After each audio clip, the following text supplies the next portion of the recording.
My dear friend, Monsieur Jourdain, how do you do? Very well, sir, to render you my small services. Madame Jourdain there, how is she? Madame Jourdain is as fine as she can be. Well, Monsieur Jourdain, you are excellently well dressed. See? You have a fine air in that suit. We have no young men at court better made than you. Oh, he scratches and where it itches. My faith, Monsieur Jourdain, I was strangely impatient to see you. You're the man in the world I esteem most. And I was just speaking of you this morning in the bedchamber of the king. Oh, sir, you do me too much honor. In the king's bedchamber. I am in your debt, as you know. Oh, yes, we know it all too well. You have generously lent me money on several occasions and provided me with the best grace in the world, assuredly. Oh, sir, you jest with me. But I know how to repay what is lent me and acknowledge the favors rendered me. I have no doubt of it, sir. I want to settle this matter with you, and I came to make up our accounts together. They're right with your impertinence. I like to settle. I'm the man who repays his debt as soon as he can. I told you so. Let's see. How much do I owe you? There you are with your ridiculous suspicions. Do you remember well all the money that you lent me? I believe so. I made a little note of it. Oh, here it is. On one occasion, you were given 200 louis d'or. That's true. On another occasion, 6 score more. Yes. And then on another occasion, 140 more.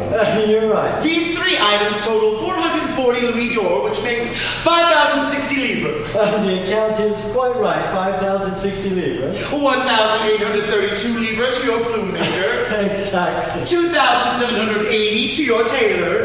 It's true. 4,379 livres 12 sols a denier to your tradesman. Quite right. 12 sols a denier. The account is exact. And 1,748 livres 7 sols for denier to your saddle maker. Oh, that is true. What does that come out to? The grand total comes to 15,800 livres. The grand total is correct. 15,800 livres, to which add 200 pistols that you're going to give me, which makes exactly 18,000 francs, which I shall pay you at the first opportunity. Well, didn't I predict it? Peace!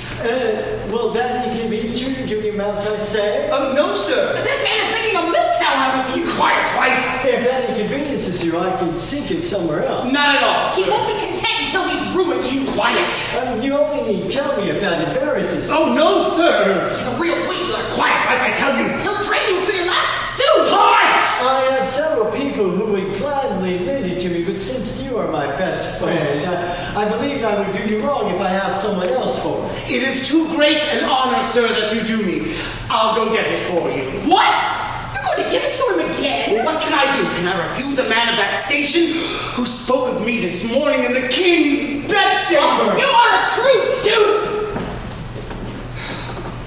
You appear very melancholy. What's wrong, Madame Jourdain? I have a head bigger than my fist, even if it's not swollen.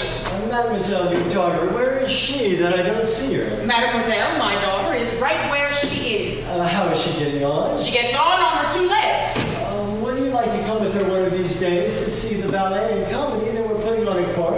Oh, yes.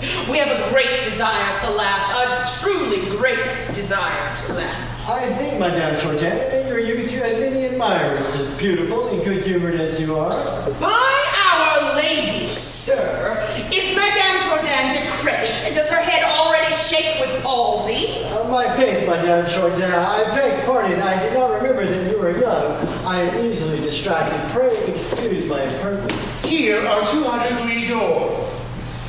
I assure you, Monsieur Jourdain, I am completely yours and eager to render you service at court. Oh, I am much obliged to you. If Madame Jourdain wishes to see the royal entertainment, I'll make sure that the best places in the ballroom are given to her. Madame Jourdain kisses your hands. Our beautiful Marchioness, as I sent word to you in my note, will soon come for the ballet and refreshments. I finally brought her to consent to the entertainment you wish to give her.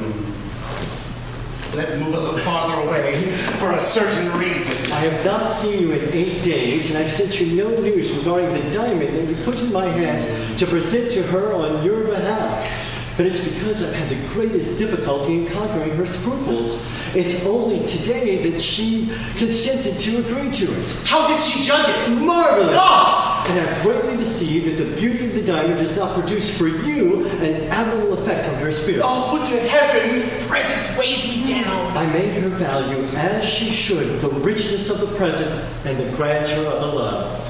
These are favors, sir, that overwhelm me. I am at the greatest confusion that a person of your quality should demean himself as you do for me. Are you joking? Among friends, does one stop at these sort of scruples? And when you do the same thing for me if the occasion offers? Certainly, and with all my heart. Once he's with him, he cannot leave him. As for me, I never mind anything when it's the service of a friend. And when you confided in me of the ardent passion you had developed for the delightful Marchioness, whom I have contacts, you saw I immediately volunteered to assist your love. It's true, these are favors that confound me. Will he never go? They enjoy being together. You have taken the right tack to touch her heart. Women love above all the expenses we go to them. The frequent serenades, the continual bouquets, the superb fireworks for her over the water, the diamond she has received from you, and the entertainment that you are preparing for her, all speak much better in favor of your love than all the words you may have spoken yourself. There are no expenditures I would not make if that might find the road to her heart. A woman of quality has ravishing charms for me, and it is an honor I would purchase at any price. What can they talk about so much? Steal over and listen a little. Soon enough, you will have at your ease the pleasure of seeing her, and your eyes will have a long time to satisfy themselves.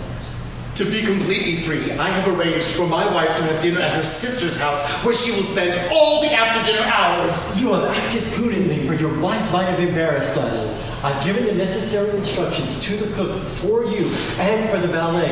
It is of my own invention, and if execution corresponds to the idea, I'm sure it'll be better. Well, you're very impertinent. Come, let's go, please. By my faith, Madame, curiosity has cost me, but I believe something's afoot because they were talking of some event where they did not want you to be. Today is not the first time, Nicole, that I've had suspicions about my husband. Either I am the most mistaken woman in the world, or there is a love affair in the making. But let's see to my daughter. You know the love that Cleon has for her, and he's a man who appeals to me, and I'd like to help his suit and give him Lucille if I can. Truly, Madame, I'm the most delighted creature in the world to see that you feel that way, since if the master appeals to you, his valet appeals to me no less, and I could wish our marriage made under the shadow of theirs. Go and speak to Cleon about it for me, and tell him to come to me soon so that we can present his request to my husband for my daughter. Oh, I hasten, Madame, with joy, for I could not receive a more agreeable commission. I shall, I think, make them very happy.